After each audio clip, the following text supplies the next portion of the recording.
cultural differences in the workplace, and how this might affect communication specifically. I'm originally from Chile, so I was born there, but I immigrated to Canada probably when I was about 10 months old. So I'm Chilean Canadian or Canadian Chilean.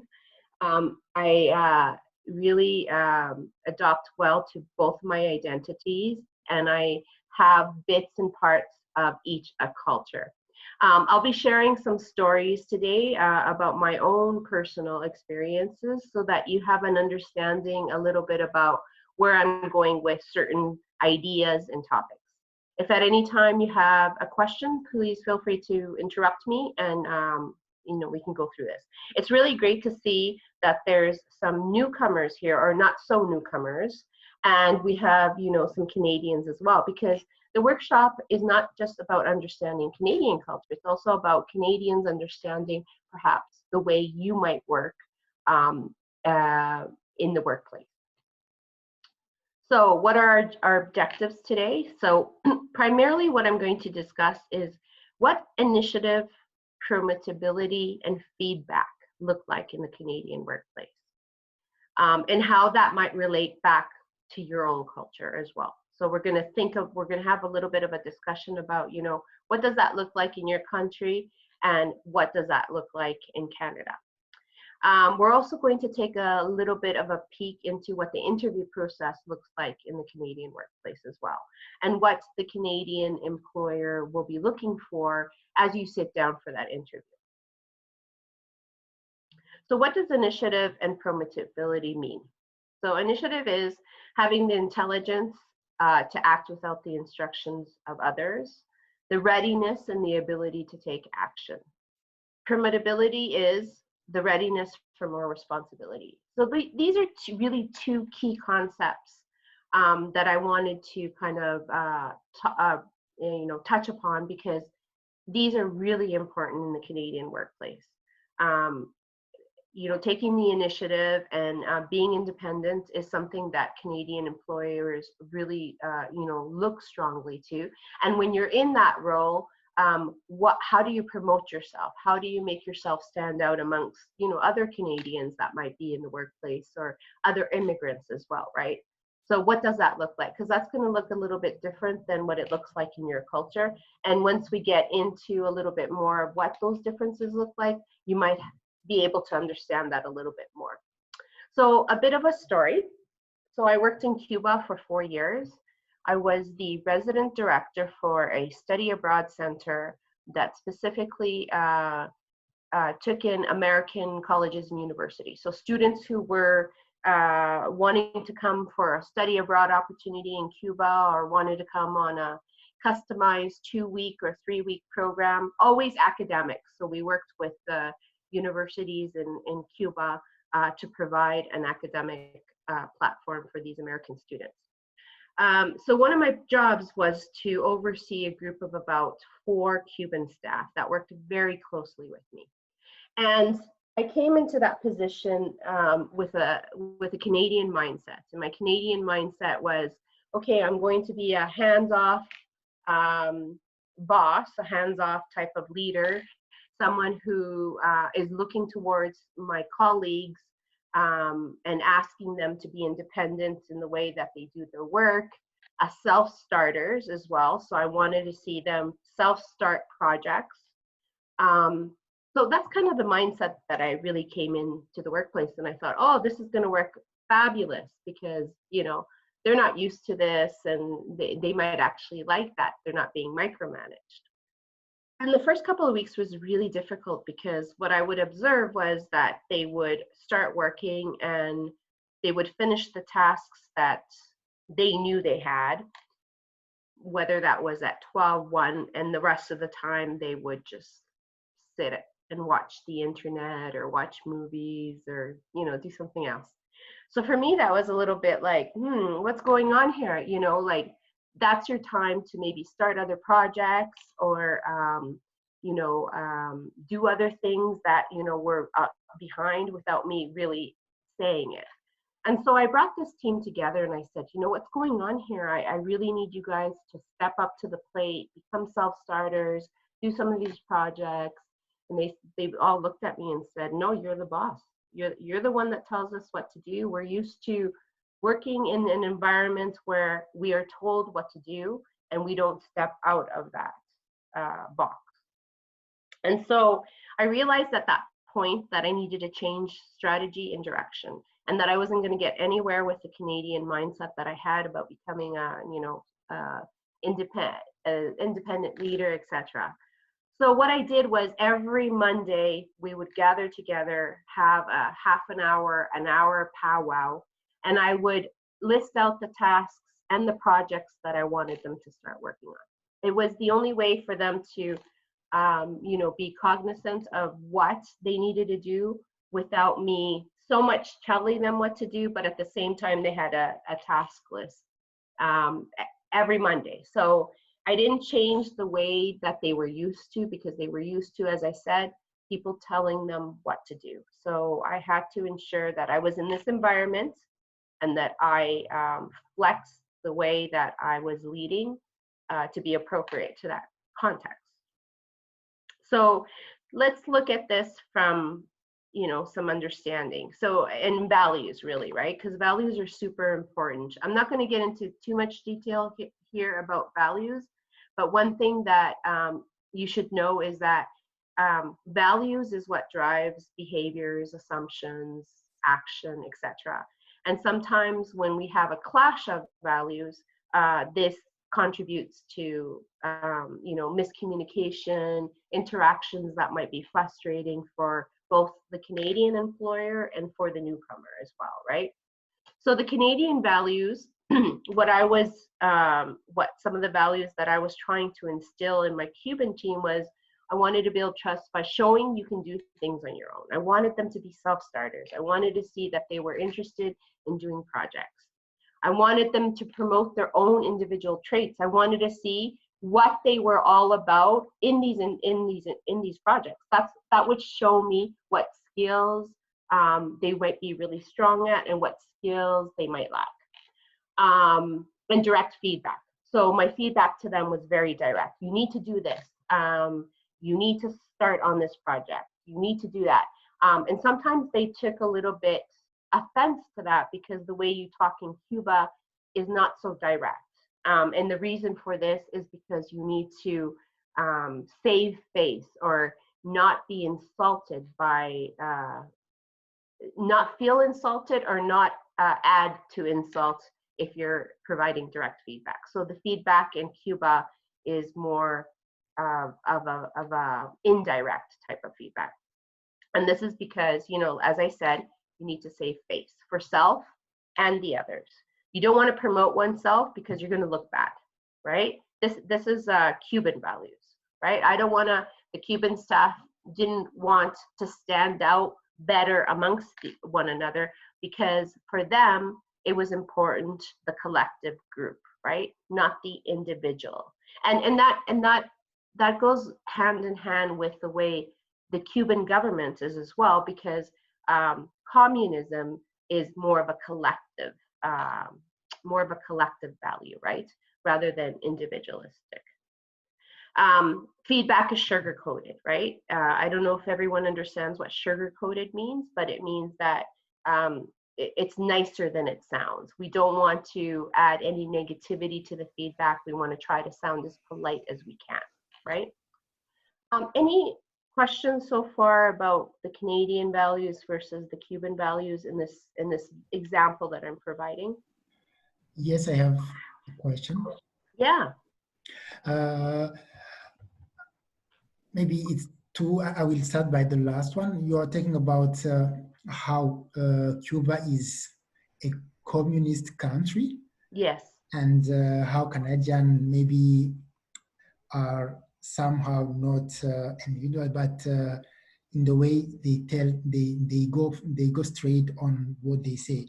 But my question, how we see that in Canadian culture, there is also something they call a team spirit.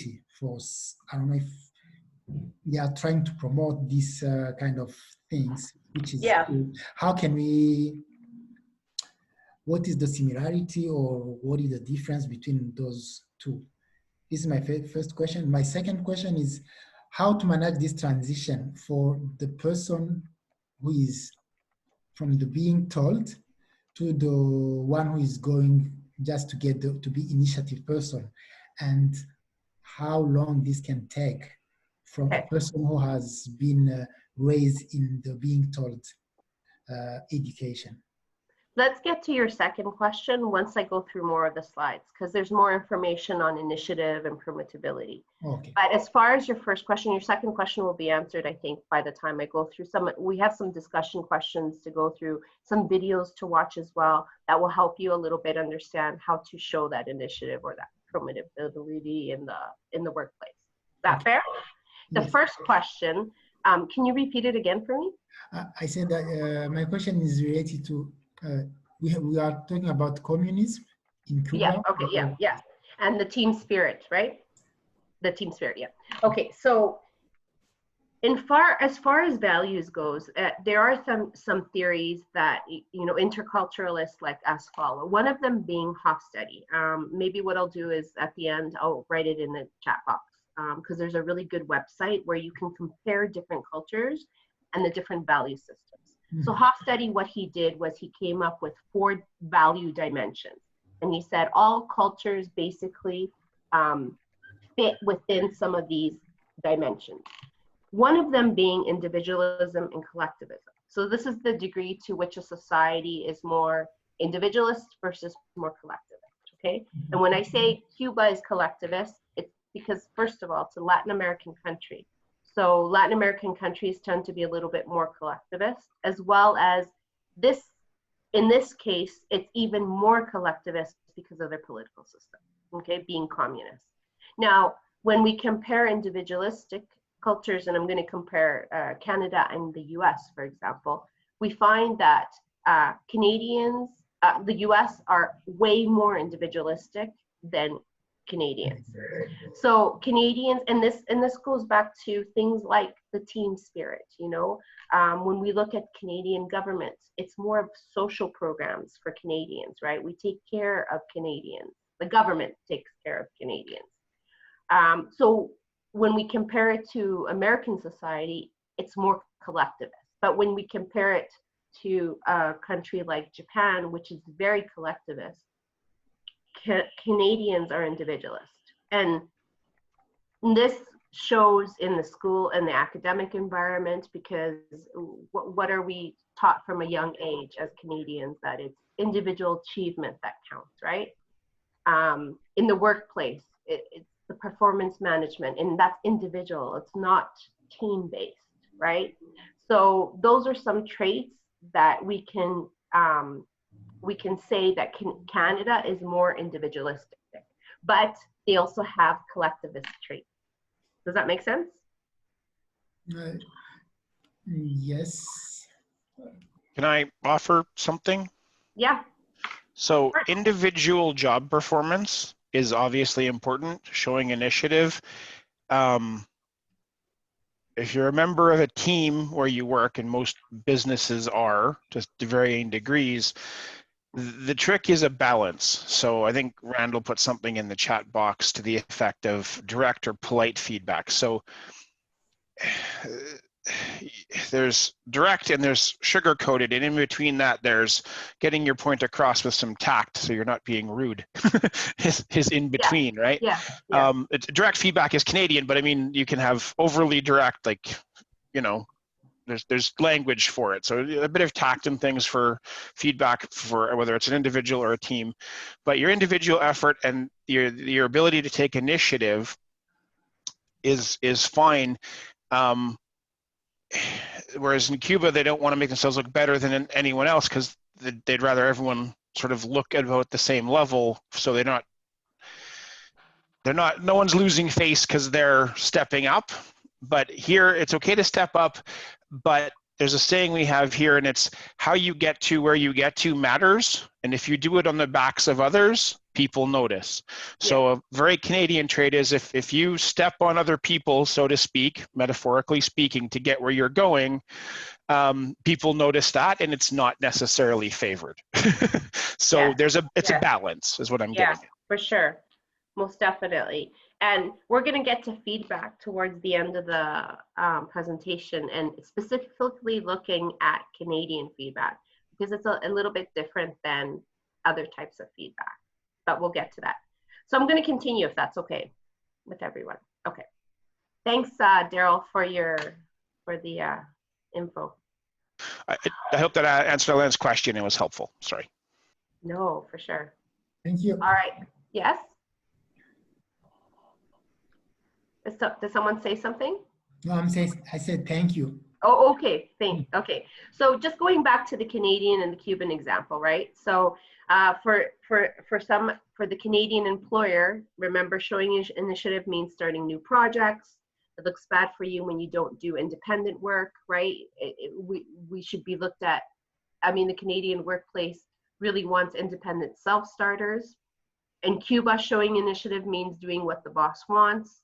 And it's not going to look good for me if I show off my work and do more in relation to my coworkers. Now, this is just an example that I had based on my experience working in Cuba, right? Different cultures it's going to look differently, right? So depending on where you come from, and it might be very similar to this. Maybe in your culture, showing initiative is doing what the boss wants or doing what the teacher wants, right? In this case, when I first started off in international education, working with Japanese students particularly, one of the things that was really difficult for me is that they wouldn't say anything in the classroom. So I would say, how did you feel about this? And everyone would kind of just keep quiet. No one would say anything.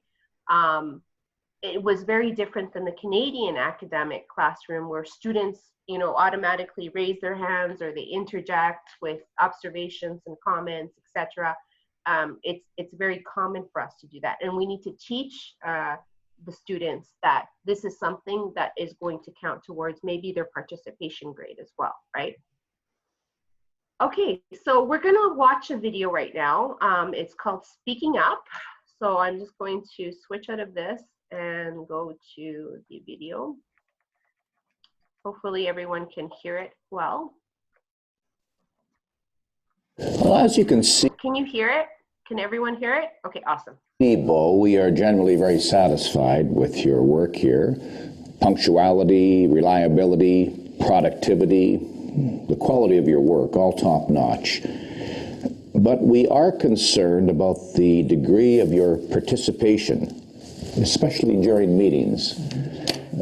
I know you're having problems with some slang phrases and words. How's that book of idioms working for you? Yes, the book is good. Thank you for giving to me. I study it every night, and it helps me understand a lot. For example, yesterday during the meeting, Sam asked me for ballpark figure, and I know what it meant because I studied in the book. That's great. So tell me, what else do you need? In my country, people are different in meetings than here. If somebody don't agree with something, he might not say anything.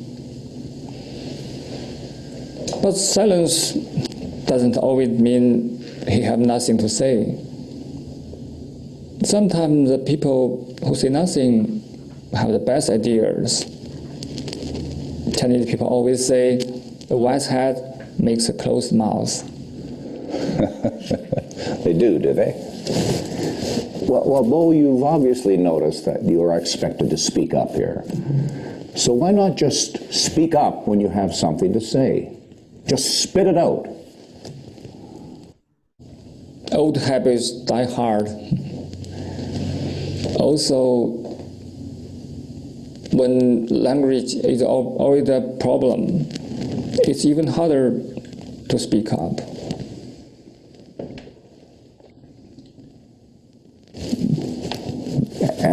else? I don't want to be disrespectful and interrupt the meeting to ask when I don't understand something. Yeah, that might not work so well. So tell me, Bo, what do you suggest we do?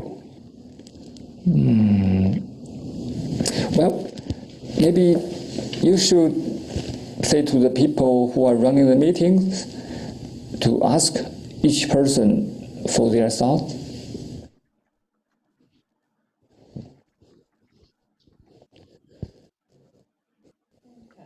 He looks like that's like the weirdest idea ever.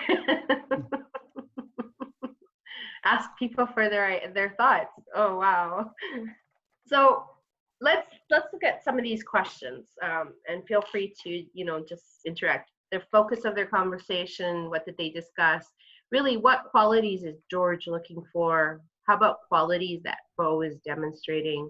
How can Bo become more promotable? What can George do to become more inclusive, right? So anything about the video that kind of sparked something in you?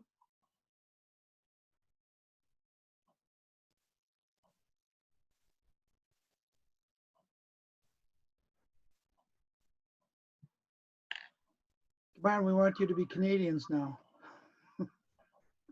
Speak up. Speak up, right? Speaking up is important in meetings, right? In the Canadian workplace. So this is one of the workshops that I do for the Edmonton Mennonite Center for Newcomers and the Edmonton Employment Immigrant Regional Council as well. And some of the things that we talk about, or some of the things that they've asked me actually, or things that have come up, is meetings, talking in meetings, having your say in meetings. One of the most interesting things that came up was, how do you talk about the collective team rather than just the individual? And this was a case of individualism versus collectivism, because the person that wanted to talk about the collective group and what the team was doing was coming from a country where collectivism is very strong, and it's about the team, the team working together, not necessarily individuals. And when you're in a team meeting sometimes, especially with higher leaders or leaderships that are a bit higher than us, they talk a lot about I did this, or I accomplished this, etc. But they don't talk really about the team. And so for that person, it was a little bit uncomfortable, because they really wanted to focus on what the team was doing rather than what he was just doing. Any other observations about the video? How can Bo become more promotable in this case? I will have maybe a question in another way, because I see that yes, they appreciate his talent, and he can be promoted, but they are asking him to, in the kind of changing the way he express himself. But the question I have on that, I want to understand how this transition can be done and how long it can take. Because maybe Bob came in Canada at 35 years, Mm-hmm. and he was raised in this kind of culture. The transition really depends. It depends on the person knowing more about their culture, right? Okay. So another course that or webinar that I just did for Wayfinders was on cultural intelligence. And this is the ability for someone to have a high cultural intelligence. I don't know if you've heard of emotional intelligence, right? Emotional intelligence is something that here in Canada for a while was something that in organizations, it was very focused on leaders having this skill, emotional intelligence. And this was about understanding those wants, those needs, those emotions of people, or understanding how people, what emotions may lay behind someone's behavior in the workplace. But Cultural intelligence is the ability to go a step further and understand the values, the behaviors, assumptions we make, biases that we might have. Once you start to understand a little bit more about your own culture and where you stand and where you come from and what your values are, I think the transition is a lot easier. It's a lot easier for you to understand how to work more effectively in the Canadian workplace. The same goes vice versa, right? You need to have leaders in the Canadian workplace that understand how to work with newcomers, because then the transition will be even easier, and those leaders will have the ability to understand what those underlying values might be in their employees that come from different cultures.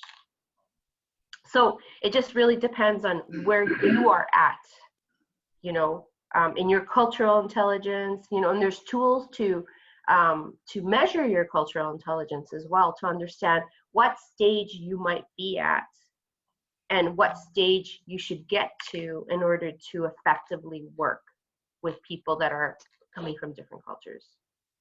Does that make sense? Any other questions or observations, comments? Maybe I should follow Bo's advice and ask Litzy, Bertati, what are your thoughts on this?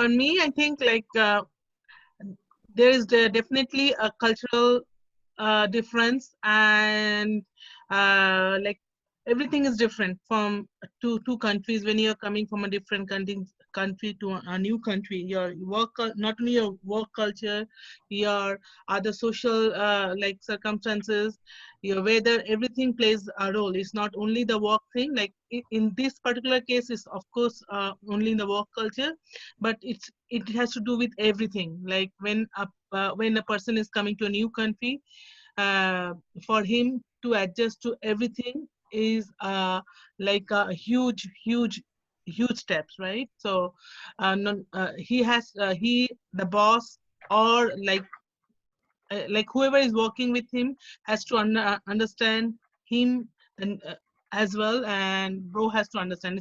It's not a one way, it's a both way. Yeah, for sure, most definitely, I agree with you. And Right.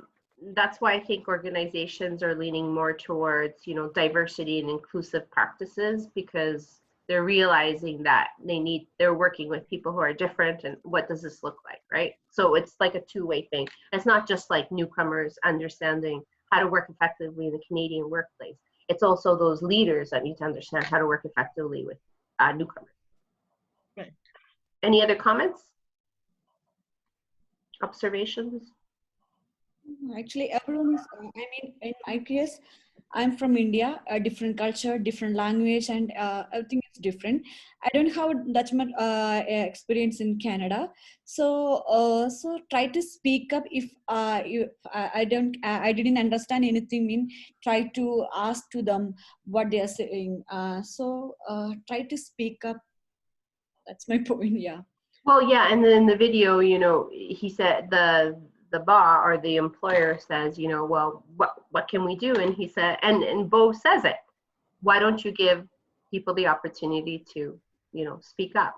Yeah. But then comes this look at the end, like, oh, that's like a weird concept. I'm going to actually allow people to speak up in the meeting. Yeah, so speak up and observe others, what they are saying.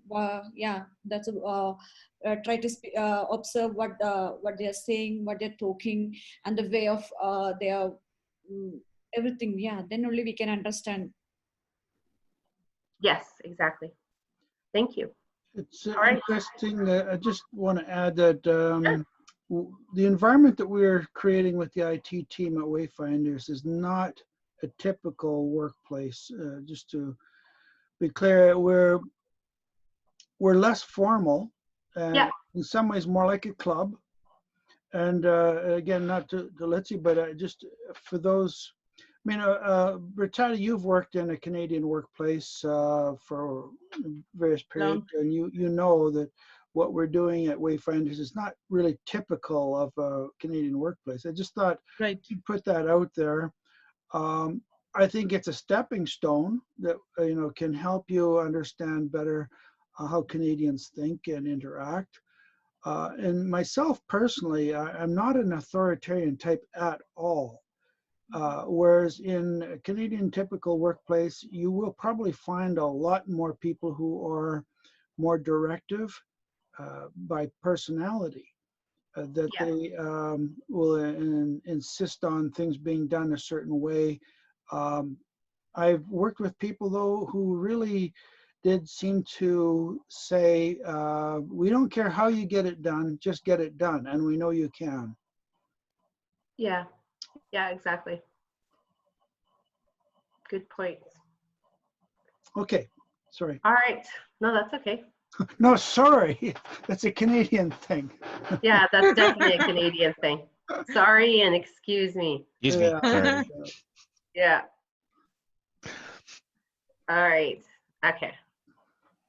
So this is the influence of power and initiative and permittability, and I'm going to refer back to the video. So George remembers the Canadian employer, right? George makes the assumptions of being mostly equal, right? It is easy to speak up. So he, in his mind, he's thinking it's easy for people to speak up. He's making this assumption. It's easy for people to speak up. We are all equal. Everyone should be talking at this meeting. In order to take initiative, based on his perspective, you know, he asks Bo for a solution to the issue. So he's trying to get Bo to take that initiative to offer solutions to how to make things better in the meeting, right? A good performer follows their leader, contributes in team meetings without being asked. Okay, so this is from George's perspective. And in culture B, Bo makes the assumption that each role has specific responsibilities and authorities. So he's looking at the people in the meeting all having specific responsibilities and you know, a moment to speak perhaps at the meeting. There's an obligation for the leader to set permissions for the team members' participation. So it's up to that boss to say, okay, Bo, it's your turn to speak, or Litzy, it's your turn to speak, right? Just like my Cuban colleagues wanted me to tell them what to do or how to do their work or what tasks they should be doing, right? It was up to me to make that happen. A good performer waits for the boss to request the contribution, then he or she will perform to the best of their ability. So you can see the difference in the overlaps of power and, oh, sorry. Oops, sorry about that. It went backwards. Does that make sense to you, this influence on power? And this is just one value dimension. So as I mentioned, Hofstede came up with 4 value dimensions. Later on in his work, he added 2. One of them being power. The other one was one we already discussed, which was individualism versus collectivism. And there's a few other ones as well. So power distance was one that he greatly talked about. And this was this unequal power between hierarchy in organizations and people in positions of power. So referring back to my example when I was teaching Japanese students and not being able to get them to talk up in class or anything like that, finally, I went to my director and I said, look, I'm having a hard time teaching this class. I don't think anyone is getting anything out of this. And he said, no, I think what you need is to understand how to teach Asian students. And so one of the things that I was taught working with Asian students particularly was that in an Asian collectivist group, there was always going to be one leader that the rest of the group kind of looked up to. And it was important for me to identify who that leader was in the group, because talking through him, I was able to get comments from the other students. So when I had something to say or when I wanted to find out how the students felt about a particular topic or assignment, I would ask that particular person in the group, and then they would ask the rest of the group, and the rest of the group would answer him actually. So it was an interesting dynamic, but that's the way that it worked within that community of students. Any questions? Okay. All right, let's do some discussions here. So what does initiative and promotability look like in your country? How can you use this info and initiative to build credibility in an interview? So we looked at what it means to take initiative. So what can we do to build that into our interview, or to make sure our interviewer knows that we can do that, we can take initiative? And how can you become promotable in Canada? So just some discussion questions that I threw out there, hoping we can all kind of just, you know, add our ideas.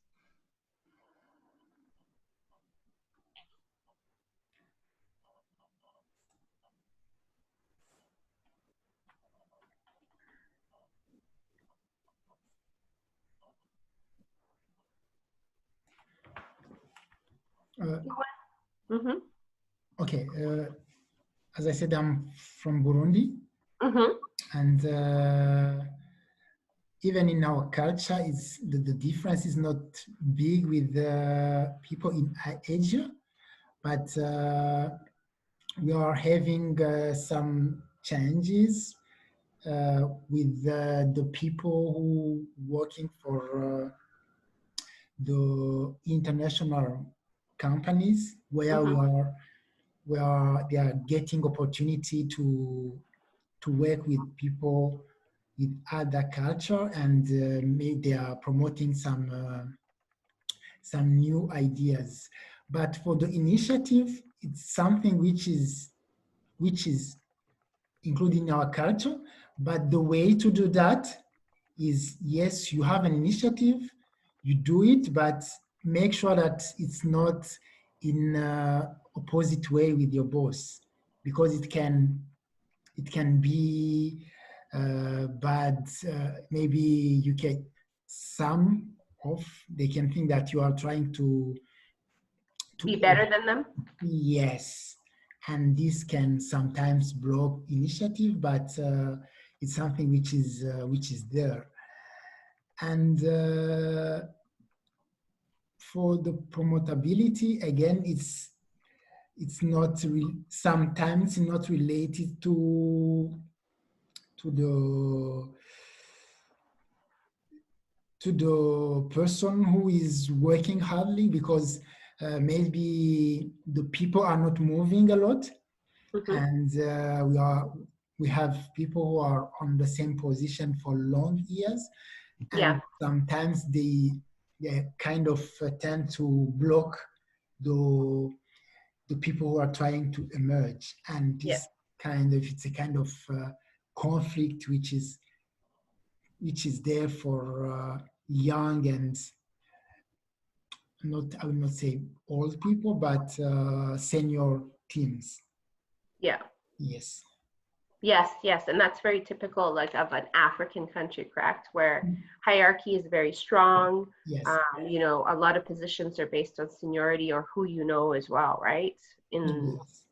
It's a network kind of friends and colleagues that, in order to get into to an organization or a company, you must know someone. And you say about something to maybe the initiative related a little bit with the speak up. For example, here we see when there is a meeting, people, it's when you have something to say, you say it. Yeah. But where you are coming from, even at the small age at school, before answering, you just need to raise your hand or ask permission to speak. Yeah. This kind of, it's totally different here. If you need something to say, you say it. But in our culture, you need to ask first. Maybe someone need to give the permission to say it. Yes. Okay. Yeah. Makes sense. Yes. Daryl is asking. Yes, Daryl. Is there a way to share an example? I was actually working for an American company for a while. Okay. So anyone who says that we're the same, we're not. I agree completely. Okay, so I worked for Dell. It was Dell Canada LLC, but we were working with, of course, Dell out of the States. And so I was working for a gentleman named Bob Dodds, and we had this new initiative. And So we had a team we'd assembled, and we were, discussing, this is a new initiative. So to me, that's when you always provide feedback. It's new and whatever. And so you want the best collaborative effort to turn out the best product, right? So I would do that. And so one day he was doing a presentation, and he finished, and then I sort of took him aside and said, "Hey, can I see you for just a minute?" I said, "Well, you said this in the presentation, and I think there's some confusion on that." And he goes, "Well, why didn't you correct me? Because you're so frustrating. You interrupt me in meetings and this and that, and you're always giving input and all this stuff, and then you don't correct me when it's something like that."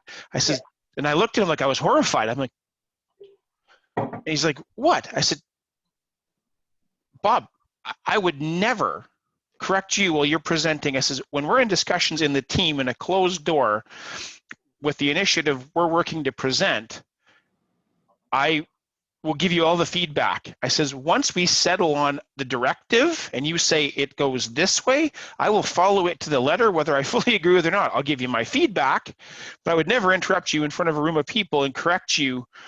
And he went, "Oh." He goes, "Yeah, I was so frustrated. I was actually wondering if I could get you off this team." He goes, "Now I want you on every team." Yeah. Because he got it. He didn't, like I said, "It's not that I'm interrupting you. It's our job to give the best, to make this work the very best way we can in our small group.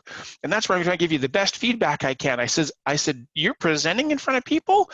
I'd sooner gnaw on my own arm than interrupt you and correct you in that setting, because that's just rude to me."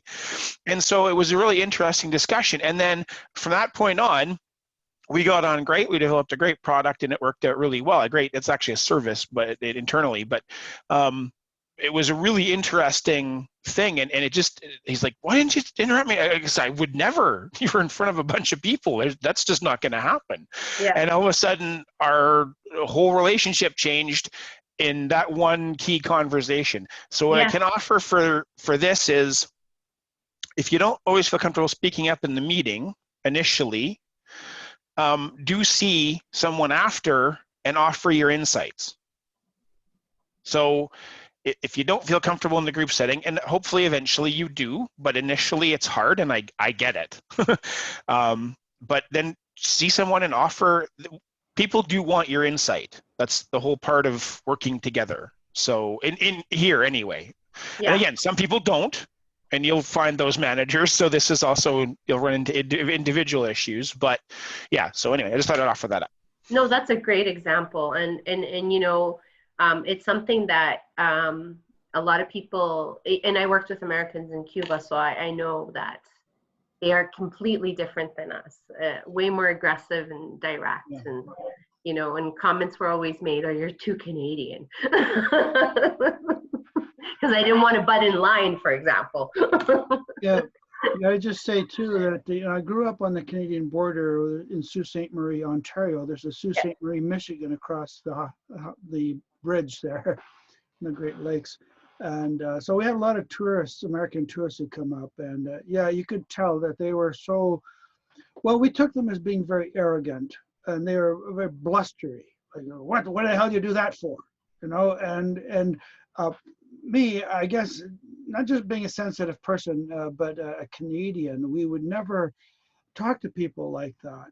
Mm-hmm. And at the other end of the spectrum, again, we've done a lot of cross-cultural training with Indigenous culture. Yeah, yeah. And we find that they are far more respectful and quiet. You talk about the talking circle. Yeah.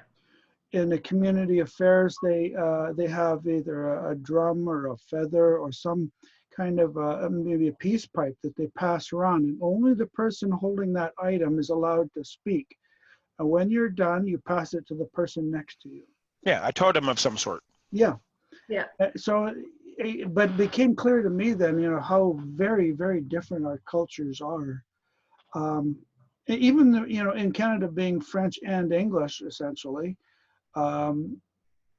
There are very strong differences between the French and English etiquette. vulgarities I learned from French people have a lot to do with the Catholicism. But in English, it was, the sexual innuendo is vulgar. And anyway, it's always very interesting. And I can see how people who are new to a culture would experience culture shock, because your brain is working overtime to try to process the meaning of all these things that are coming at you. Apparently, some people experience culture shock, maybe a couple months after coming to a new place. And so as a tourist, you don't see it. You may be overwhelmed, but it may be actually a while being immersed in the culture before you're really hit with the full impact. Yeah, well, and even and culture shock goes through different stages.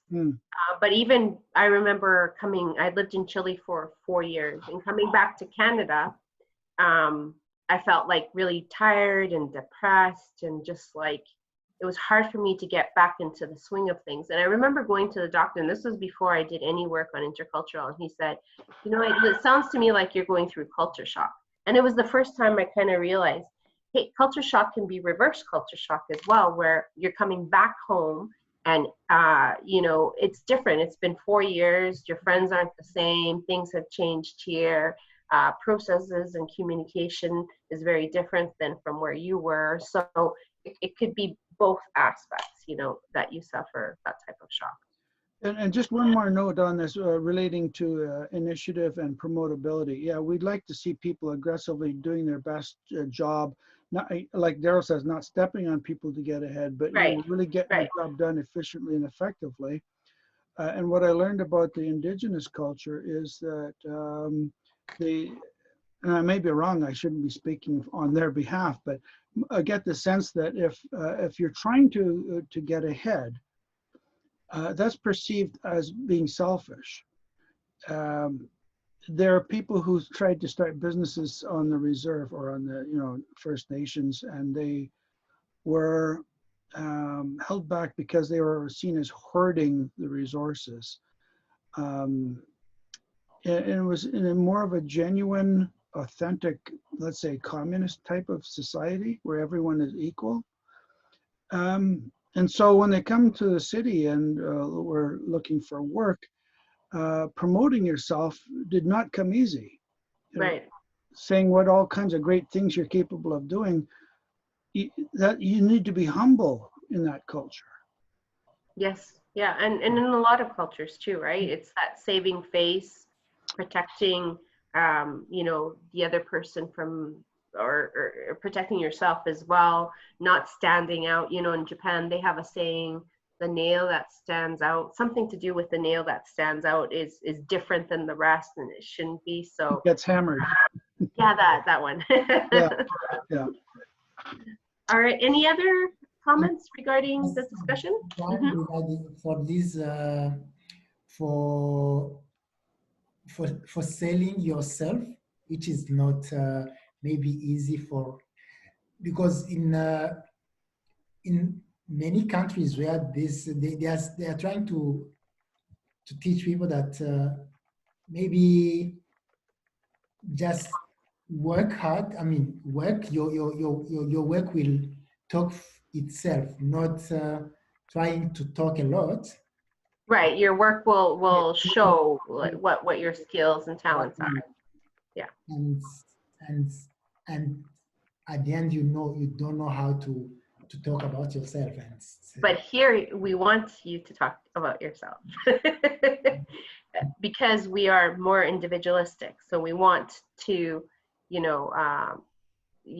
demonstrate that achievement, those skills that you have, those specific skills. It's really important. Yeah. Some cultures, when they introduce themselves or when they talk about their skills, it's more focused on educational background. So like, even when you do introductions with a diverse group of people, you'll notice how certain cultures will highlight, well, I have a master's in this and I have whereas other cultures will highlight more their skills. I am organized, I'm about time management, I'm a self-starter, I'm independent worker, etc., etc. So that's kind of what we want to see here in the Canadian workplace is what are those relevant skills you have and how they apply to the job that you're doing or you're applying for. Good right? point. Yeah. All right, feedback. So what is feedback? So feedback is information or criticism that is given to someone to say that can be done to improve a performance or a product. Now, the reason that I bring up feedback is because Canadian feedback is very different, and that's kind of what I want to focus on. So there's a researcher, and I believe his name is on the bottom here, Lionel LaRoche. And Lionel LaRoche is a Canadian from Quebec. And what he does is he does a lot of work and research around immigrants in the workplace, and in the Canadian workplace specifically, what this looks like, how can employers ensure that immigrants make a smooth transition into the Canadian workplace. And he looks at different aspects, one of them being the Canadian feedback. So he says that Canadians have the following feedback categories: the sandwich, which is the positive, negative, positive feedback; the open face sandwich, which is the positive, negative feedback; and just the meat sandwich, which is just negative feedback. And I'm going to show you some examples of what these mean. So the first one, I really like how you have structured this report, but there are a few oversights I'd like you to address. Great first effort. So we can see that the first part is positive. The person gets into what, not specifically, but just saying there's a few oversights I'd like to address. And then he gets back into the positive feedback, right? Great first effort. So for a newcomer, and this is what Lionel LaRoche says, is that for newcomers that are coming into the workplace, they're just listening to the first part of that feedback, which is, I really like how you have structured this report. And they're not paying attention to what needs to be done or what that feedback is about, right? And so LaRoche says that as Canadians, we need to be a little bit more direct in the feedback that we offer newcomers. I see that you are still having some difficulties with the processes surrounding reporting. You have great detail, and I'm sure if you focus a little more attention on the particulars, things will come together just fine. So this person starts off with, I don't want to say negative feedback, but constructive feedback, right? This is what your difficulties are. This is what we need to focus on. But then goes back to the positive feedback, saying, you know, you have great detail. You know, if you focus a little bit more attention, this will be okay, right? So we can see that it's the negative and the positive feedback. And then you have the final one, which is your reporting is consistently not meeting the standards of this organization. I have given you a number of warnings, but have not seen an improvement. I'm afraid I have to report this problem to upper management, right? So it's just negative. There's nothing in there that's telling the person what they need to focus on, what they need to better, etc. So like going back to LaRoche's research, he says that it's important as Canadian employers or people that are working with newcomers that we really focus on what that constructive or negative feedback is in the beginning and then offering the positive feedback towards the end. Does that make sense? Any questions about that? Yes. Just on your previous slide, I think your open face sandwich should be negative then positive. Most people tend to, if there's something negative, they try and do it, but they try and cushion it with the positive. Sorry. Open face sandwich, yes, you're correct, yes. Just an observation. And to me, this actually sort of looks like a progression. So it's 3 types of feedback, but this almost looks like a progression. So the first one is, hey, you know, like how you structured it, there's a few oversights that you need to address or some corrections, but great first effort. And then there's, hey, I see you're still having some difficulties. You have great detail. I'm sure you focus a little more on the attention of the particulars. It'll come together just fine. And the last one's like, you're not understanding what I'm saying, and somehow I'm not getting through. And yeah, so this all, like I said, the way it's done, it's a progression. But one would be yeah. But I mean, but yeah, says, the 3. You know, the open face or just the meat sandwich, the end, just providing that negative feedback is not really getting to the core problem as well, right? And for No. those cultures, Yeah, for sure. for those cultures that aren't used to direct feedback, right? This could be very alarming or very abrasive and rude for them. Well, and the last one is a failing, in my view, on the person giving the feedback. Not just because it's just negative feedback, but I've given you a number of warnings and I've not seen, no, did you tell them how to improve? Right. Did you find training? Did you, like, to me, that's to me, the third one isn't a failing all on the employee's part, but the whatever, the manager, whatever it is, the person delivering the feedback, it's failure on their part because they obviously haven't given them the tools to correct it. Exactly. Yeah, for sure. Yeah, Randall? Well, I wanted to ask Lincia. Now, Lincia has an MBA in project management and an IT background from India. Lincia, you must have taken some courses in communications. Does this seem familiar to you? No. Did they talk about communication styles, feedback communication styles in the programs or courses you took? Communication feedback. I mean, I didn't understand actually. Well, in project management, you have a person task, you monitor their performance, and you give them feedback so they know how well they're doing and can improve. But I'm just wondering how did they teach that in the courses that you took? Okay, so in project management, we need to talk about the project and what we are going to do in the next step. So we need to attend the presentation. We have project managing. That means I don't know how to explain that one. Well, did they talk about the different kinds of ways to give feedback, like whether it's positive or negative, and how to deliver feedback? That's depending upon the person. I mean, we are always looking upon the positive, and then the negative we can. I don't have that much experience in the field, so. Well, there's another thing entirely. You can learn these things through courses and webinars, but actually changing your own practices is really hard. It's a skill, not knowledge, right? And again, if you were into a habit of communicating in one style or another, it just seems automatic and normal and natural. But if you're having a cross-cultural kind of situation, you kind of have to raise your awareness of these things, and it takes a lot of deliberate effort to sort out exactly what's going on here.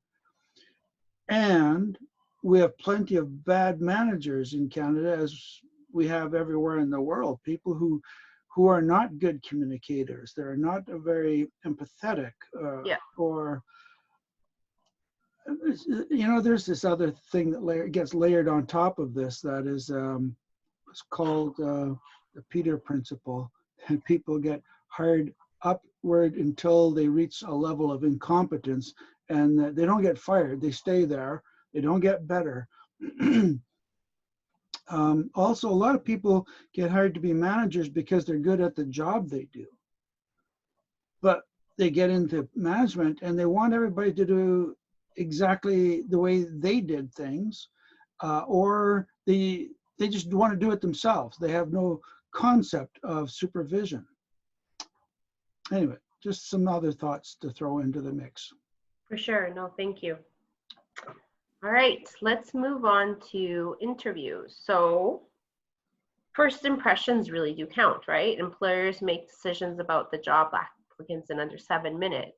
And particularly as well, if, we tend to have biases about certain things, or how interviews should take place, what the greeting should be like, what the interaction should be like in an interview. So this is really important. Now, what I'm going to do is I'm going to show two videos, two different interviews.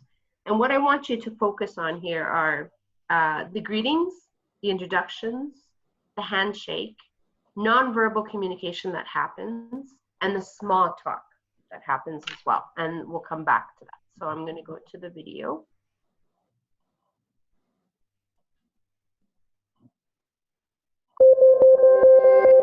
Everyone can hear it okay?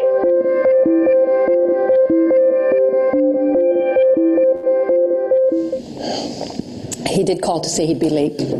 Still not the way to make a good first impression. Well, he's here now. Ahmed, come on in. Nice to see you again. Thank you. How was traffic? The traffic was fine, no problem. I'm sorry for being late. We had a family emergency. Nothing to worry about. Everything's okay now. But I am sorry for the inconvenience. Well, we're glad you could make it. Ahmed, let me introduce you to Bob Johnson, our manager of environmental project. How do you do? How do you do, Mr. Johnson? How do you do? Very pleased to meet you. The team lead reports to Bob. And Joseph Cardinal, our compliance manager. Nothing personal. I have a cold. Well, thank you for letting me know. Very nice to meet you. Nice to meet you too. Thanks for coming in. Well, thank you for inviting me, Mr. Cardinal. Please, have a seat. Would you like something to drink?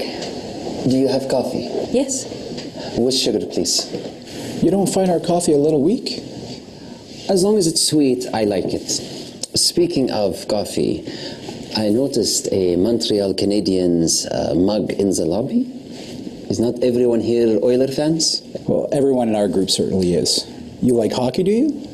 Well, my game is football, soccer, but I've learned to appreciate hockey and hope to take a game one of these days. You know, we're running a little bit behind schedule, so perhaps we can get started. Good idea. Ahmed, we're going to ask you some questions, and when we're finished, you'll have an opportunity to ask your own. Would you like to begin, Bob? Okay, first question. Could you tell us what motivates you to work for our company? Oh, yes, of course. Two of your colleagues have told me what a great place to work this is. I have researched your company, and you have an impressive reputation internationally. It would be mutually beneficial for your company and me to take up the challenge to continually adapt to the latest reclamation techniques, so to guarantee your company's strong environmental record. In Brazil, I made connections from China, India, US, and Fort McMurray. I met professionals from all across Canada. This experience can help your company. And what about this position with our environmental services as a senior project team leader? What interests you about it, and how does it align with your career goals? Well, while working on ecosystem restoration in Brazil, we needed to take into account ecological, economic, and social concerns before development could begin. This involved a deep study in the forests and rivers. It's fascinating work. Now, to get good results from a team, you must have passion for your work, and an enthusiastic leader will inspire his team to follow. The challenge comes in finding solutions to specific environments. Methods must be adapted. In Brazil, you have the Amazon River and the Rio de la Plata. Up here, you have the Athabasca and the North Saskatchewan. In the jungle, you have ocelots and jaguars. Here, you have wolves and cougars. All mammals, but unique. The same, but different. Okay, moving right along. Joseph? Yeah, Ahmed, can you describe a time, a recent time, where you had to motivate your team members to complete a project on time and on budget? What approach did you use? Well, I've had many such times, but one very recent. The team was making good progress, but then our client in Texas asked for the work to be finished more quickly. They thought that the project was taking too long, and because of this, it was costing too much money. They said speed up. So it was my responsibility to get the team to perform better. The first thing was to get everyone together for some team building activities. This became an ongoing process. Important to keep the team in harmony. And it was very successful. Soon everyone was cooperating and working in perfect synchrony. At the end of the year, the president of the company recognized our team for being a top performing one, being on time and on budget. Our client became a good one with returning business. Right. Now, can you give us an example of a recent time when you managed conflict between team members? What did you do, and what was the outcome? Well, with conflict, it is important to discuss with everyone individually, to listen to their suggestions, then to bring them together. Good results are arrived at when accord is established. In a recent project, the forestry head thought that hydrology was taking too long to produce their report, and that this was the reason for the lateness of the project. But on the other hand, the chief hydrologist said it was risky going faster. He said forestry was wasting resources. They were both blaming each other for the delays and the cost overruns. It was intolerable. So I discussed it with the chief hydrologist and the chief forestry engineer, first alone, then together. And with this tactic, they were led to a solution. I'm just going to stop the video just for purposes of time, because there's another video I want to show you of like a good interview process. So let's just, we saw what we needed to see really in the interview. It wasn't so much about the content, but about the way Ahmed interacted with, the interviewees. So let's make some comments on what you saw, from the offset in regards to greetings, introductions, kind of what that nonverbal communication was. What did that small talk look like? What does small talk look like in Canada?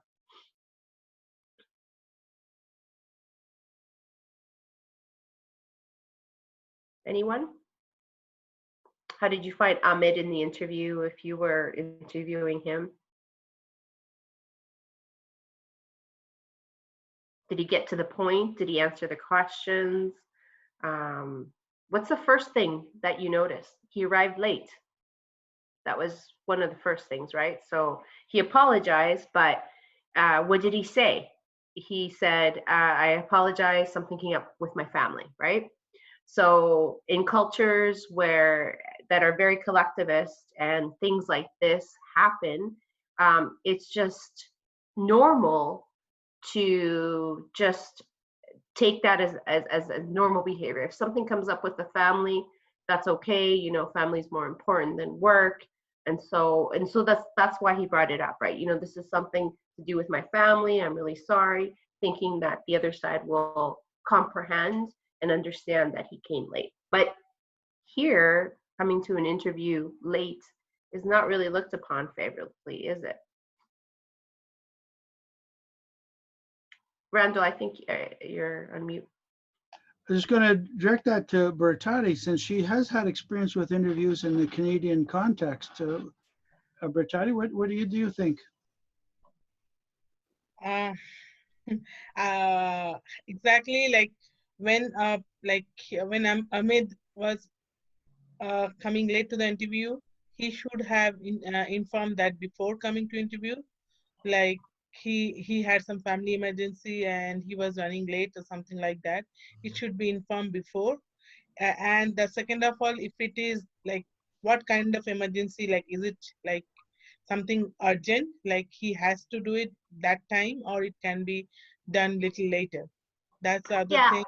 And I think for the purposes of the interviews don't really they're not interested in knowing if there's a family emergency or if there wasn't. I mean, I think you arrive on time, or you either call and say, hey, I'm not going to arrive on time. But really, we're very private. Canadians are private. It's not something that, we don't want to hear the particulars of what that family emergency might have been, or, what's going on with the family. So I think Ahmed in this case should have either called and just. He did. Sorry, at the very beginning, they said he did call ahead. Oh, did he say? Did they say that? They said the lady told the two gentlemen that okay. Called ahead, said he'd be late. I didn't catch that one. Yeah, okay. Sorry, it's right at the start. Great. So. Yeah. Okay, so he did call. He didn't explain why, but when he got there, he did. Yeah. He said it was a family emergency, but it's okay now. But yeah, not to worry. He said, not to worry. Yeah, everything's okay. And that kind of talk, I guess. It seemed a bit informal. It certainly would probably be okay if you knew the people and you were already employed there, but it doesn't make a great first impression. Yeah. And what about like some of the other things happening in the interview, the way he talked about himself, or, was he clear to the point in answering those questions that were made to him?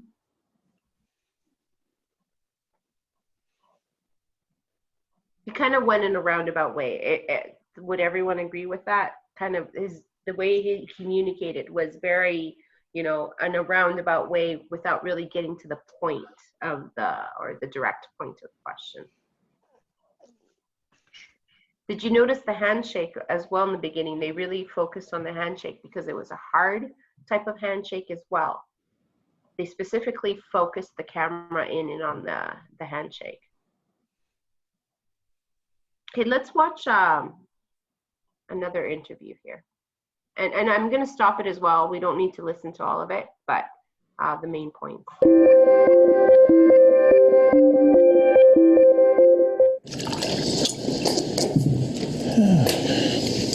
So, the last one.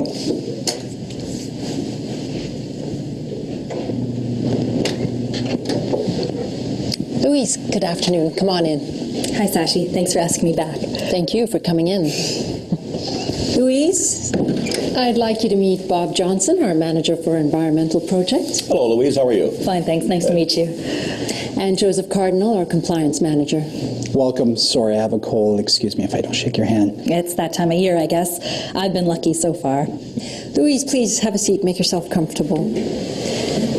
Can I get you something to drink? We have coffee, tea, water. A glass of water would be great. Thank you. You got it. So you found parking okay? Oh, yeah, I managed to get a meter right out front. Oh, lucky you. It's not often the case. There you go. Thank you. I went for a short run this morning and I should have had more to drink. Oh, you're a runner too? No, nothing serious. Maybe 4 or 5 times a week. In the summer, I like to sign up for some of the local 10Ks. I was on the high school and university track team, middle distance runner. Something else I didn't know about you. I'm impressed. I stick to yoga. It's calming. Yeah, I've been meaning to add that to my routine. Okay, and on that note, why don't we work our way into the first question? Sure. Louise, we're going to ask you some questions, and when we're finished, you'll have an opportunity to ask your own. Bob, why don't you start? Okay, ready, Louise? Absolutely. Okay, tell us now, what motivates you to work for our company? What you're doing here is solid, really impressive, especially the work on removing liabilities and environmental risk reduction. You're really considering all the options.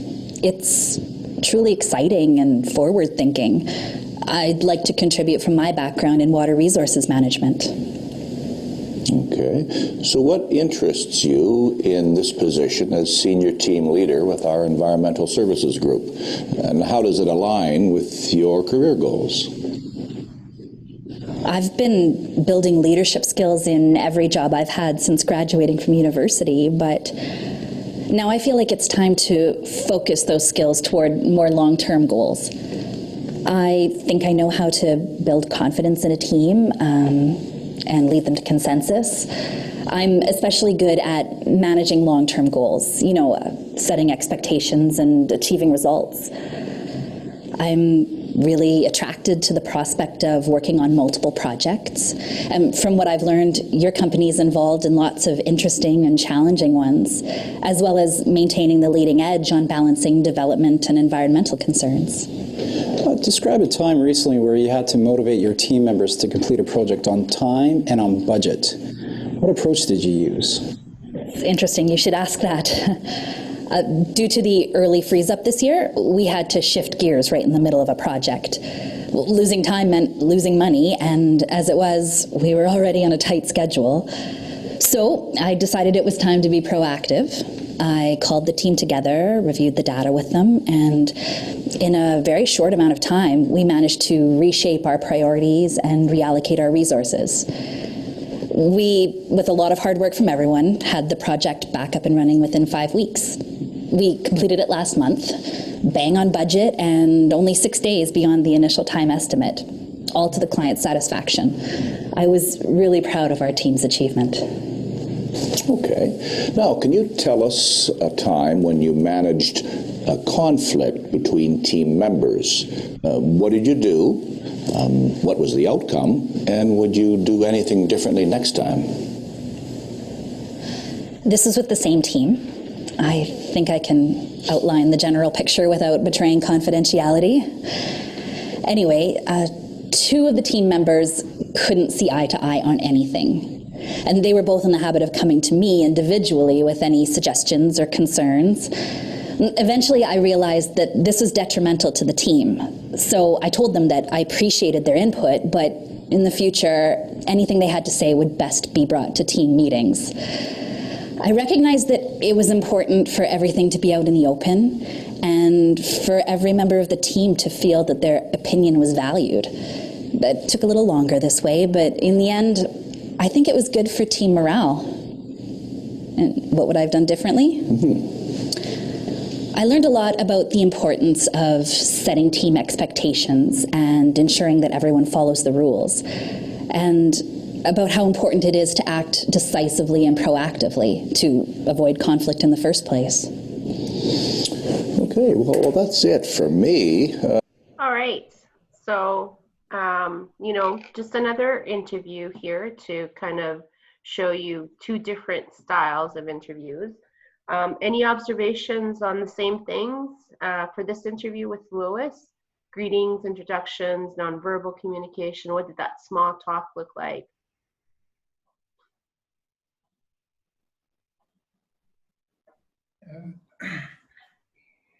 She's like brief, and she seems to be humble, doesn't say a lot of things in the same time, and her handshake was not so hard. Just she gave a handshake and Right. Mm-hmm.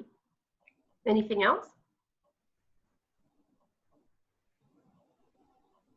What was the small talk look like? What about her answers? Were they direct and to the point?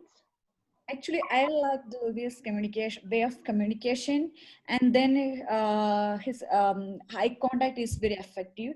He's speaking with her eye contact, looking 3 of them. I really like that one. Yeah, okay.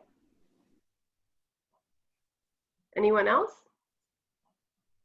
Even the asking for a glass of water is good, because to ask for a coffee is more.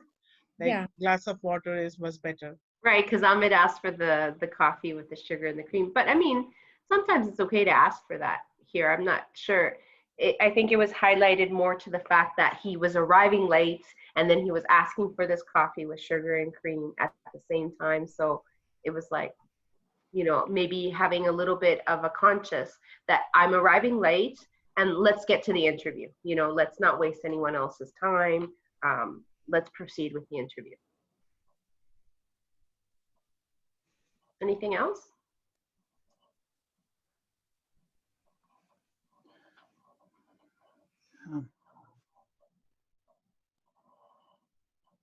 So the eye contact, all three, versus the previous interview where the eye contact was mainly with the person in the middle. The handshake was firm but brief, not hard, but firm. But and here in Canada, a firm and brief handshake. It shouldn't be long, right? Shouldn't be, it should be and done. It's just tick, exactly. tick, and you're out. And the small talk was specific, and it was a bit about her, so they got to learn something. Not just general sports or whatever. It was more specific and less general. It also opened up an avenue for discussion, which the other one did a little bit, but he started on a topic and then veered away. So don't I always tell people, you take yourself with you wherever you go. So when you're in an interview, be you. Don't be anyone else. Don't be a hockey fan if you're not. Don't. And Amit's interview as well, if you noticed, he didn't look at the woman. He only provided direct eye contact for the male. So that was something really interesting as well, because maybe coming from his culture, and it sounded like he came from like an Arabic type of culture, Middle Eastern type of culture, you know, masculine and femininity, which is another value dimension by Hofstede, states how genders are often portrayed in culture. So in that sense, you know, him not looking at, and he also asked her for the coffee too, right? So it's very genderized as well. Asked her for the coffee, didn't look at her, you know, directly. And I'm not sure if he shaked her hand. I don't recall. Yes, he did. He did? Okay. Yeah.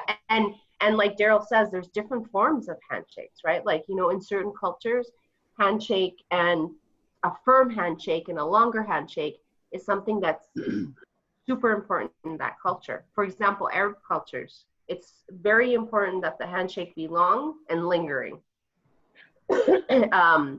Here, like Daryl said, it's firm but brief, right? And, you know, I always make fun of my friends who hug me, and they hug me like this.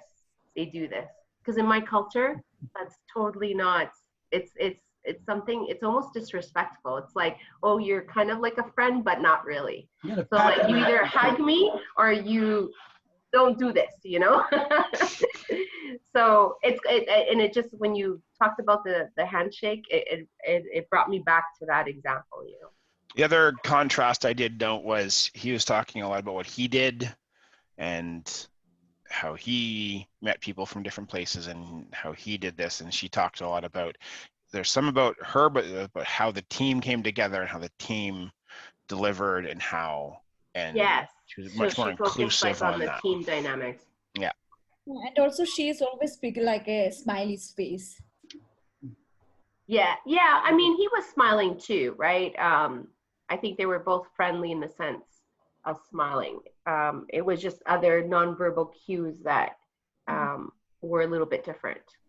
But good observations. Anything else about the two interviews? Yes, he said about proactivity as a team leader or employee, what you said about initiative.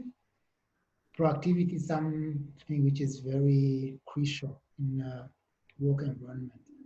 Yeah, for sure. Yeah, her answers were more concise. His were more general and a little more non-specific.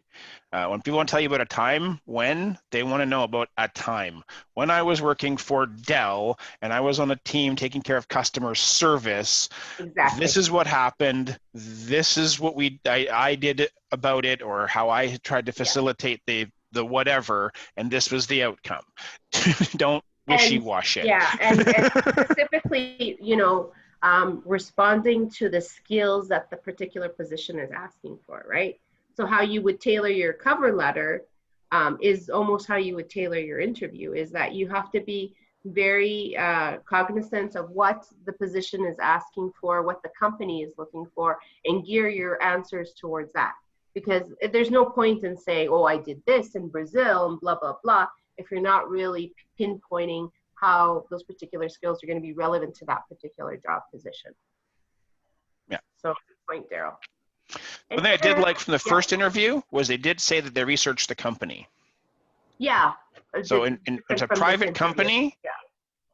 Heck, when I went to be a package handler at UPS, I researched UPS back when I was in college many moons ago. And I think they're actually impressed that I had done some research on United Parcel Service and who they were as a company and stuff. And so, you know, I did think that was a good point. Yes, for sure. Awesome. Any other thoughts, observations? It looks like you're going to say something, Randall. Well, Yogesh is just joining us now for the last segment here, so welcome. Okay, Yogesh. Okay. And yeah, I wanted to ask you, Litzy, between the two interviews that were presented, was one supposed to be good and the other bad? Well, no, I think what we were trying to show, or what the videos try to show, is the intercultural perspective. So not necessarily what is good or bad, but some of those things that, excuse me, there's another one too, there's a third one, and it's a Chinese candidate. So I think what the videos, and for purposes of time, I'm not going to show that one today. Okay. But it just shows kind of what those intercultural aspects might be. So, you know, like answering the questions, for example. It's not to say that Ahmed's interview is bad.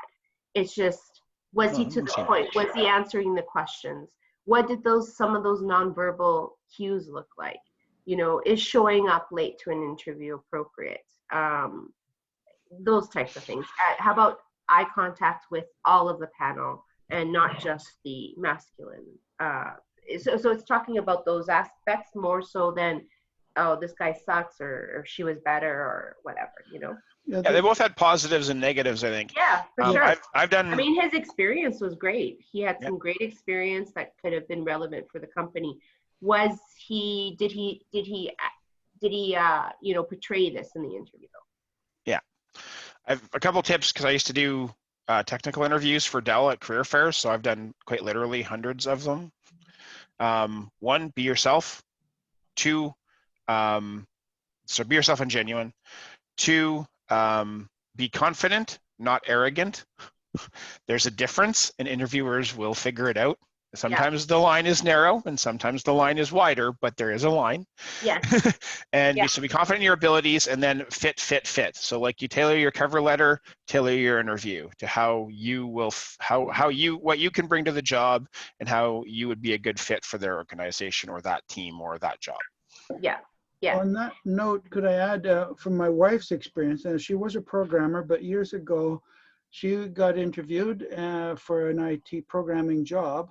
And of course, in the IT world, there's all kinds of questions that they could ask you that, you know, you cannot answer it. But it turns out that she answered she said, honestly, I don't know, but here's what I would do to find out. This is how I would solve that problem. And that's apparently her answer that got her the job.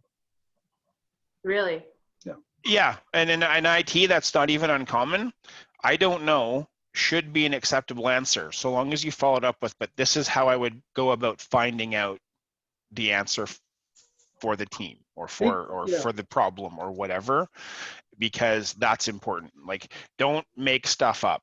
Do not try and baffle interviewers with fluff. It's never going to help. But say, hey, you know, I really don't know, but I would do some research on the issue, find some base information, and then maybe check with my colleagues as to what approach they think I should take and inform myself. Yeah. And that's a big thing. Because the question was designed for that purpose. They didn't really expect her to know the answer, but they wanted to know how she would answer. You know, was she going to be honest and say, I don't know? Or, you know, as they say, BS your way through. And of course, they wanted to see her thinking process exposed. You know, what would she do to solve the problem? Great. Yeah. Any other things on the interview process?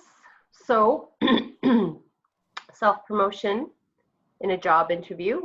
You know, in other cultures, and we talked about this. If you have a network of people that you know, if you know someone in a company, sometimes those are the people that are going to sell you in a job interview or in a position, right?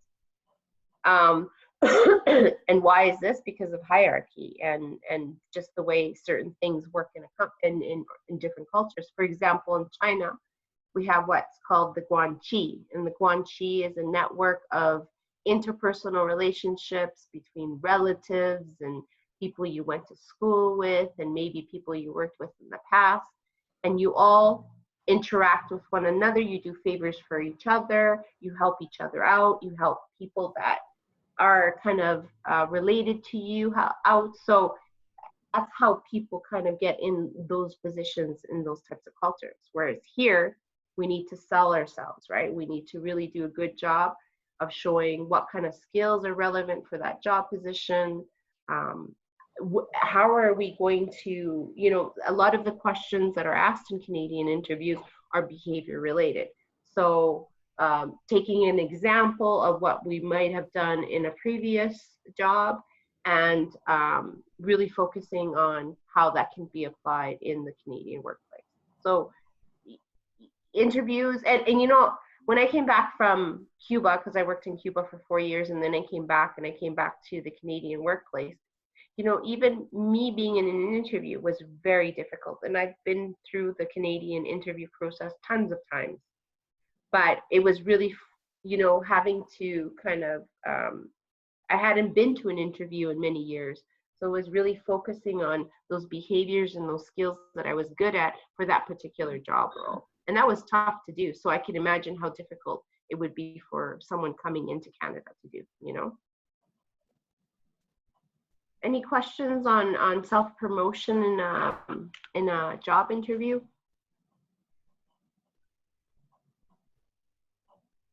We've come to the end of our presentation. I have some practice questions kind of for the end that I wanted to do, but I think I'm gonna stop here, and I wanna kind of open it up to anyone regarding any questions they might have about the workshop, or questions just relevant to the Canadian workplace, any type of intercultural interactions that you might have had that are confusing. I just want to open it up. And I'm also going to write in the chat box that website I told you about, where you can look at the different value dimensions and compare it with different countries. So if I always used it, for example, when I was working on Latin American projects, comparing Canada with the different Latin American countries and seeing what the value dimensions, how those value dimensions would be different in business interaction.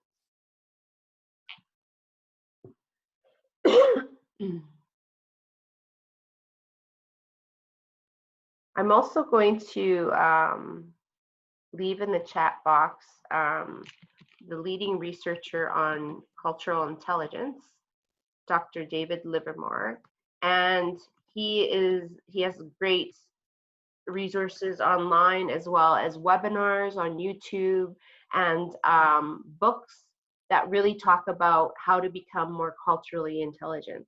And this will help with what Elaine asked in the beginning about, you know, how to kind of transition. How do you transition? How do you ensure that people understand these things? And it's having a higher CQ.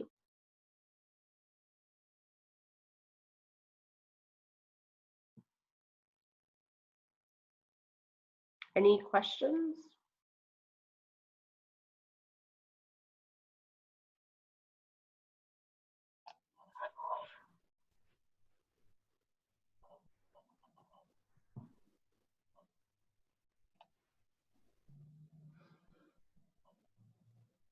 Well, we're all very comfortable with silence, apparently.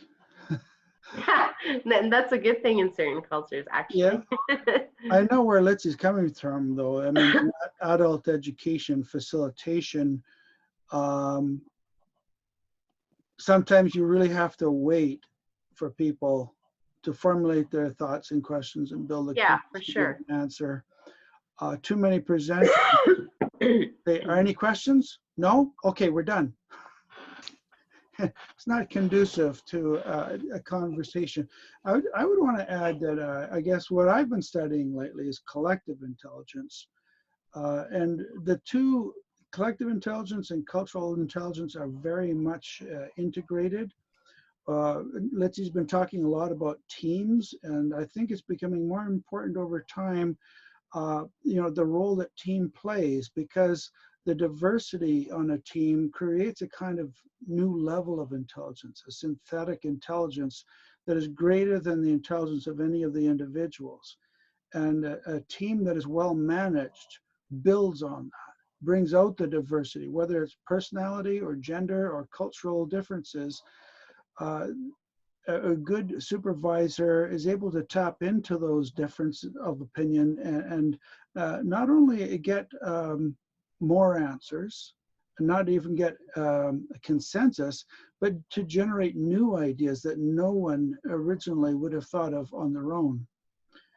And this is part of the research where I'm going and trying to figure out, what are these connections between things like cultural intelligence, collective intelligence, organizational intelligence. Yeah, really interesting, right? Yeah, I think this is coming of age of the human civilization in a way that we but can is become. Organizational intelligence one of the multiple intelligences? Is it classified as one of the, like IQ? You have EQ, which is emotional intelligence, CQ. Yeah, organizational intelligence is kind of catching on. OI. Yeah, but I come from a background in community development, so what's the next level above organization? It's the community. Well, I think the term collective intelligence is kind of catching on in that sense. But it's not like it's really new. Civilization has been built on these kinds of shared ideas and collective intelligence. It's only now that we're really understanding how these processes work and how we can manipulate them in a positive way to get even better results, to become more conscious of our own thought processes and collective thinking.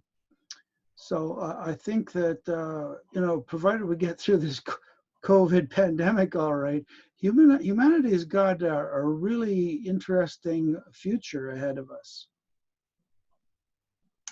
And I'm really glad to see people like Litzy, leading the pack on these kinds of issues, because this is really where it's at, people.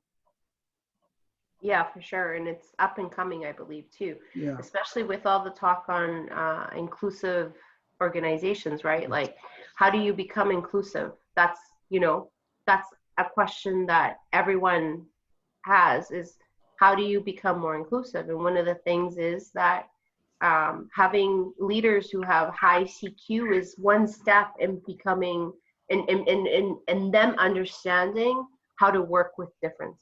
Once you understand how to work with differences, it's much easier to implement inclusive practices. Yeah, there was one other idea that inclusiveness and diversity. Well, diversity and inclusiveness do definitely go hand in hand. There was a third concept in there. The thing is that a lot of organizations just focus on the diversity aspect. Yes. So when you say, so I have organizations that will come in and they'll show me their strategic plan, and it says in there, we are a diverse and inclusive organization. But what does that mean? How are you measuring inclusivity? It's not enough for you to say we are diverse and we are inclusive. We are, but what are you doing? Are you hiring more women? Are you hiring more people from First Nations communities? Are you measuring how many people statistically you're interviewing, bringing into an interview? Do you have inclusive signage? Are you, cognizant of people who might have hidden disabilities? Things like that. Those are all things to take into consideration. And a lot of organizations don't go that deep. Yeah, and building also on the EQ, and emotional intelligence, which apparently it turns out that although many of us have a stronger disposition than others, it is something that can be improved.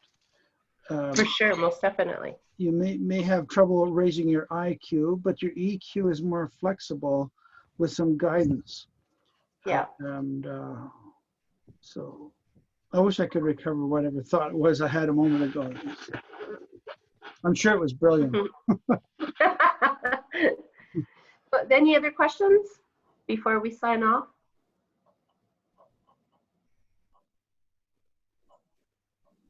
I'll make sure I share my slides with Randall, and I think what I'll do is I'll also maybe add the slides on cultural intelligence so that everyone can see kind of what the stages are of cultural intelligence. Even though I didn't discuss it here, you can get an idea of how to get from one stage to the other.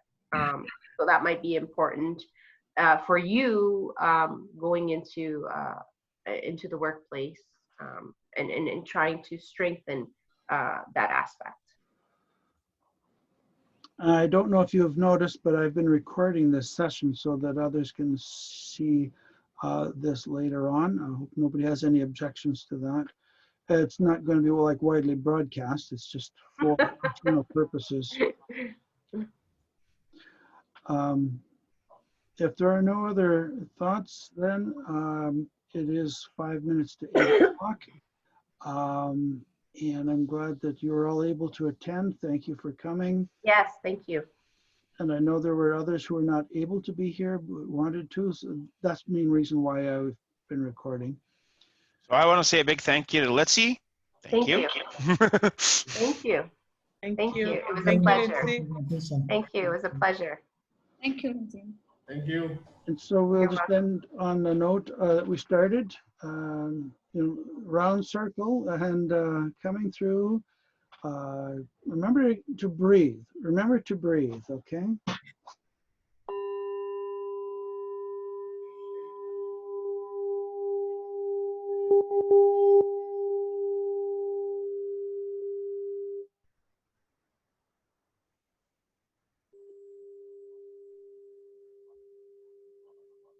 And thank you and have a good evening.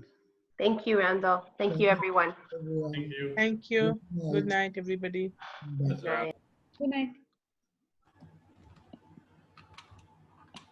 Good night. Good night. Good night. Thanks for coming. Thank you, Randa. Oh, we'll talk again soon about the other project, eh? Oh, yeah, sure. I am looking forward to hearing more about that. When would you be generally available to talk about the business intelligence? Yeah, so because I came after 6 o'clock, so yeah, so and then after if I go home, then after my son came, so yeah, it's hard to because I came this attend to meetings. I came over here in Edmonton Public Library. Otherwise, I cannot able to attend at home. Oh. Yeah, that's the reason. Okay. Okay. Yeah. Are you okay? Are you managing all right? Yeah, everyone is all right currently. Yeah, everyone is good. You're not. I'm trying to think of what your employment situation is right now. Sorry? What is your employment situation? Yeah, currently I'm looking for an opportunity and I put in my LinkedIn profile as I am working as a Wayfinder cooperative as a volunteer, something like that. Oh yeah, okay. Yeah, so I received 2-3 calls and I have to do some matrix works. Let's see. Yeah. Is there anything came up or any interview process, any interview I can make any arrangement? Okay. Yeah. Have you talked to the people at Edmonton Immigrant Employment Commission or Council? It's an agency that specializes in helping immigrant professionals find employment. Oh, which one? It's called ERIC. Oh yeah, I already has connected. Oh, okay, okay. All right. Well, I hope that you're getting as much help as you can. And oh yeah, when was the next meeting for the business intelligence analytics? That's a good question. We're going to have to work that out. What time for you? What is a good time to have a conversation on that. It's like, is it fine with this weekend? Is this weekend is available, or maybe on the after 6 o'clock or 7 o'clock? yeah, okay. I'll see. I have to connect with the others in that group. Payman, he was supposed to be here tonight too, but he got distracted. And Carlos, I haven't talked to him about this yet. So have you talked to him? Not yet, because I seen the database structure they design, database architecture, and they have a missing information with the primary key and the foreign key. Oh, Yeah. all right. Mm-hmm. Well, I'm going to have to follow up with them to see what time slot would be good. So it could be an evening, 7 o'clock. Is that a good time? Oh yeah, sure. Can you have send me some information regarding that database structure they design or something like that? Some more information I can evaluate, and some I can get some